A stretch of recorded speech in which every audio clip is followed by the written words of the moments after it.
Hello and welcome to another of my entries to the 3 Blind Mice monthly builds. I'm Jason, this is Diecast Restos, and this month's casting of choice is the Hot Wheels '73 Ford Falcon XB. I've got an ever so slightly play-worn GT351 example of the casting that was first seen in 2010. It rides a little too low for my liking, so I'll be making some base modifications and fitting some new green light wheels. The XB Falcon was Ford Australia's second iteration of the third generation Falcon series, which were built between 1973 and 1976. Here is a '73 Falcon GT in Tropicana Green. During the 1950s, Ford Australia's sales were slowing due to the popularity of General Motors owned Holden. Ford had been assembling the British Zephyr and its Console and Zodiac models, but Holden were able to undercut Ford on their pricing, resulting in lower sales. To resolve this, Ford switched to the American-designed Falcon model in 1960. The Falcon XK was effectively a right-hand drive version of the US car, but it was an instant sales hit. Initially, it only sold as a sedan, but a wagon was added before a utility or ute, then a panel van was added in 1961. The 1962 XL Falcon received some changes to suit Australia's rougher outback roads, but sales again faltered. The XM Falcon launched in 1964 with the first Australian designed body. It featured a full wrap chrome grille and raised tail lights. The final version of the first generation Falcons, the XP, launched in 1965.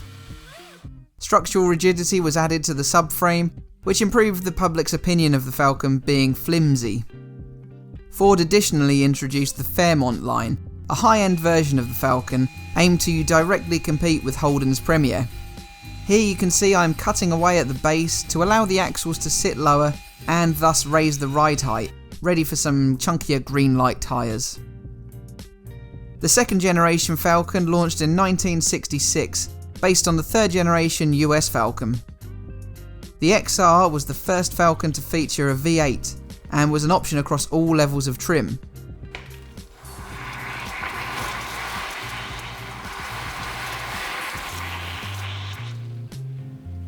The XR Falcon was the basis for the first Australian muscle car, the Ford Falcon GT, which launched in 1967 and was marketed for its close relationship to the Mustang. The XT Falcon launched in 1968, with the XW following in 1969. The final Falcon of the second generation concluded with the XY in 1970, all of which had changes made to the engine specs and facelifts. With the US Falcon discontinued back in 1970, the 1972 third generation XA Falcon allowed for much greater Australian input into the vehicle platform. A new hardtop coupe model was introduced, and the XA was available with distinctive bright colours. Then in 1973 we move on to this XB version, which featured more aggressive styling. The GT had colour-coded bumpers and had disc brakes all round.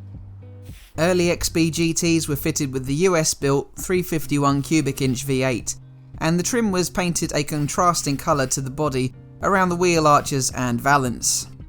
The range featured a sedan, wagon, ute and van, along with the hardtop coupe, while the GT was available as a sedan and coupe. It came with a 3-speed column manual shift, a 4-speed floor shift, or a 3-speed auto. Aside from the 351 V8, the car was offered with a 3.3 or 4.1 litre 6-cylinder engine, or a 4.9 litre V8. The XB Falcon is most famous for its role in Mad Max and Mad Max 2: The Road Warrior, starring Mel Gibson.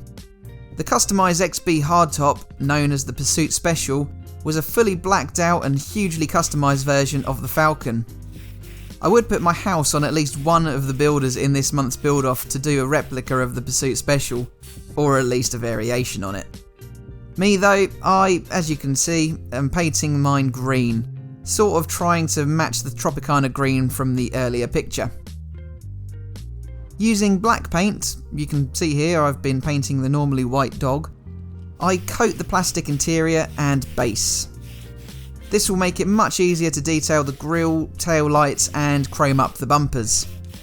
Now I know I said earlier XB GTs had a colour-coded bumper, but I thought chrome just looks that much better, so apologies for the inaccuracy, but this is just my design choice. Now I have taped up the bonnet and rear spoiler to add a large black vinyl covering for each area. The 1976 XC was the last of the 3rd gen Falcons, but it was usually outsold by Holden's Kingswood. The 4th generation Falcon launched in 1979, which bore a great deal of resemblance to the European Ford Granada. From the 1982 XE to the 1988 XF, the Falcon remained the best-selling car in Australia. The XG and XH Falcons continued in production until 1996, but these were exclusively utes and panel vans. The XF was replaced by the 5th generation Falcon EA in 1988, which again bore resemblance to another European Ford, the Scorpio. This iteration of Falcon lasted until 1998, when it was replaced by the new 6th generation. The AU Falcon adopted Ford's new edge styling of the time, but required a styling update in 2000 after failing to inspire the Australian market. Ford wiped the slate clean in 2002 with the $500 million Australian dollar BA Falcon. It was a sales success and eclipsed the sales for the Holden Commodore for a time. A slightly enhanced BF Falcon was released in 2005, with upgrades received to the powertrain. The final generation of Falcon spanned from 2008 to 2016, with the FG and FGX models. In an attempt to rationalise their range, Ford opted to discontinue the Falcon, instead offering the similarly sized European Mondeo, as well as the Mustang. However, in 2020, the Mondeo was discontinued in Australia. Now, because New South Wales is the state I've spent most time in when visiting the country, I've given this Falcon yellow plates that are used there. I hope I've got this right, but at the very end of the video, you'll be able to see that the plate reads GNT987. 1973 plates should have letters between GEA and GQA, I think, followed by 3 numbers. Anyway, GNT is for my favourite summertime tipple, and 987 is the last 3 digits of the year of my wife's birth, so there you go. Okay, so here's a look at how the 73 Ford XB by Hot Wheels looked to begin with. It's a nice casting of a pretty iconic car. The tampos are okay, but aren't perfectly aligned, while the visible plastics are a bit bland. I opted to give it a makeover without committing to a major overhaul, just get it looking how I'd want it if I had it in real life. So here is my entry for September's 3 Blind Mice monthly build.